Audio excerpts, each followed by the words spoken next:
Hi everybody, my name's Lily and I'm the book reviewer behind Utopia State of Mind, and today we have a comfier wrap up with me. I'm still wearing my pajamas if you cannot tell by my face, but I'm going to be chatting about my February best books, or the best books I read in February, and also kind of how February went for me. I have all of my notes on my computer over here, which is why I keep looking over here, but let me just start off with how February went. I'm filming this March 18, so basically I don't even remember February at all. I don't have any of the stuff that I made. I'm trying to think about the stuff that I made because all I can think about right now is what I'm currently making. In February, I started making this Relaxagon shirt, which I can show you. Well, I can't actually show you because it's connected. It's over here. But it's connected to my hook and all of my things. But anyway, I started making that. I had to frog that 3 or 4 different times. It just was not the right size. I was doing things where I thought that it would be okay because I made it a little bit bigger just because that was all I could find in terms of yarn. And it just ended up, I don't know, something was wrong. I had to do this 3 or 4 times. I basically only did that in February. But I did finish the scarf. So I will take I'm like, where's the scarf? I will take a photo and I will put it on Instagram, and then I will put the link in the description box below of the scarf because I finally finished it. I know that I was talking about it for months and months and months, but I finally finished it. So I will take a photo and put that below. In general,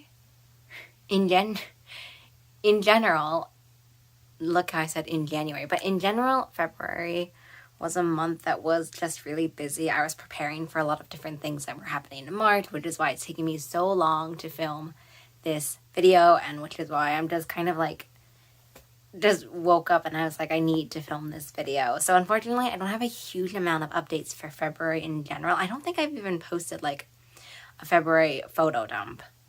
If I have, I'll put the link down below, but I don't actually think I have at all. And it's basically time for me to start thinking about March. So let's just get into the favorite books. I read 45 books, and of those, I read 49% featuring characters of color as main characters, and 42% of those featuring queer characters as main characters. I had such a great reading month. It was also, though, so packed because I was getting ready for some panels that I already moderated at the beginning of March, and also getting ready for panels I will be moderating next week. So just a lot of getting ready for stuff, which meant that I had to read at a pace I'm not really used to doing. But I had some really great books that I wanted to chat about. Let me just start off with the first book, and also the only book I think that I have in person, which is The Conditions of a Heart. I have read Bethany Mangel's other 2 books, so I think the other 2 ones, will it say in the front? I think the other 2 ones were Prepped and All the Right Reasons. I really, really loved Prepped, especially if you like this idea of getting ready for the end of the world prepped. And then All the Right Reasons as well. But I think Conditions of a Heart definitely is my favorite one. And I think it's clear that Bethany has poured all of Bethany into this book. It features disability, chronic illness representation, and it's just a book that was kind of tender, emotional, heart-wrenching all from the beginning, about love, about character development. It just was a book where I knew that I was going to really, really love it, but I don't think I was prepared for how emotional and how heart-wrenching it would be in all of the reasons, basically. This book's cover, I don't think, does the book justice in terms of how emotional it is about, being faced with our own mortality, and also being faced with the limitations in our lives, and the ending of dreams that we will have in terms of what we think we will achieve. Not everyone reading this might have a chronic illness, but a lot of people can resonate with the idea of a dream ending and what that means for you as a person and how that feels. It's almost like a grieving process, and the main character of Conditions of a Heart is really going through it in terms of that, and also falling in love, and sort of how much of ourselves do we owe to other people, is a huge theme as well in the Conditions of a Heart. So definitely really, really loved this book.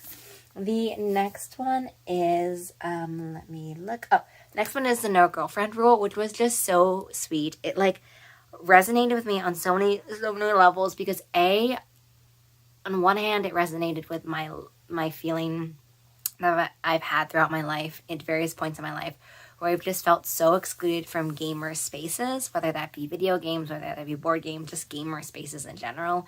And the no girlfriend rule kind of directly talks about that, with the idea of like girlfriends are not allowed in their tabletop playing, like their tabletop game space. So that was just the first reason that I really love this, and that it really resonated with me. And the queer feels, the questioning feels as well in the no girlfriend rule are very much in it. This book is like heartfelt in a variety of different reasons, whether that be sort of found family, whether that be safe space, and what the safe space and safe gaming community can mean to a person, how it can change a person, queer identity, queer feels, friendship. Like it gets you on all of the different levels in the no girlfriend rule.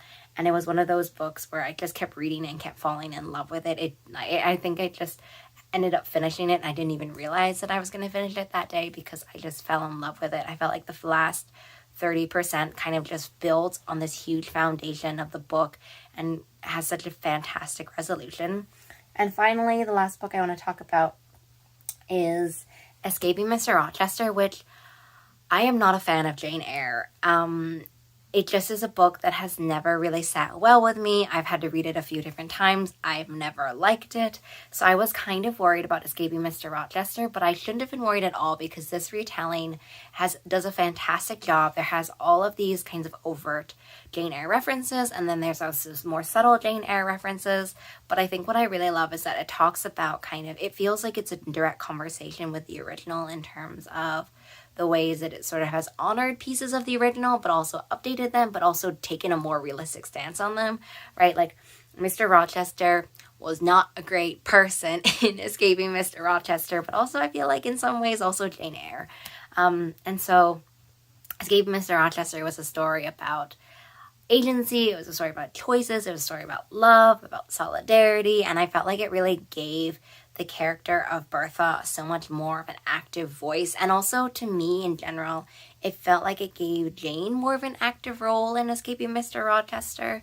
It gave Adele, I was going to say, what is her name? Adele more active role. Like, it talked about that, but also there are some themes as well that it talked about at the end, which I can't talk about without spoiling. But I think that really just ties up how Escaping Mr. Rochester just felt like such a deep, insightful reimagining of this classic. Like, I have just really been loving all the classics retellings that I've been reading recently, and this has to be one of my top favorite ones, period. Honestly, February kind of just went by like super, super fast. I ended up reading a lot of graphic novels. I also ended up reading, I don't know the name of the series, but it's basically an Amazon exclusive novella-ish series. If you heard a lot of buzz about The Six Deaths of the Saint, that is one of the novellas. So I read like a bunch of those ones from my favorite authors. So I just read a bunch of really short things that kind of help break up the different reading that I had to do. I read a bunch of different graphic novels. I also listened to a lot of audiobooks as I just continuously frogged various crochet pieces. So in general, it was just it was a whirlwind of a month. And these three were definitely my favorite books of February. I will see you very shortly for my March wrap up, hopefully where I look a little bit more presented and I look a little bit better. Also, hopefully I will finish this shirt that is actually not even for me, but this shirt, I can show that, which has been my major crochet piece for March. I hope you all have a great rest of your day, week, month, and reading year, and I will see you in the next video, which hopefully will be a little bit more cohesive as a whole. Okay,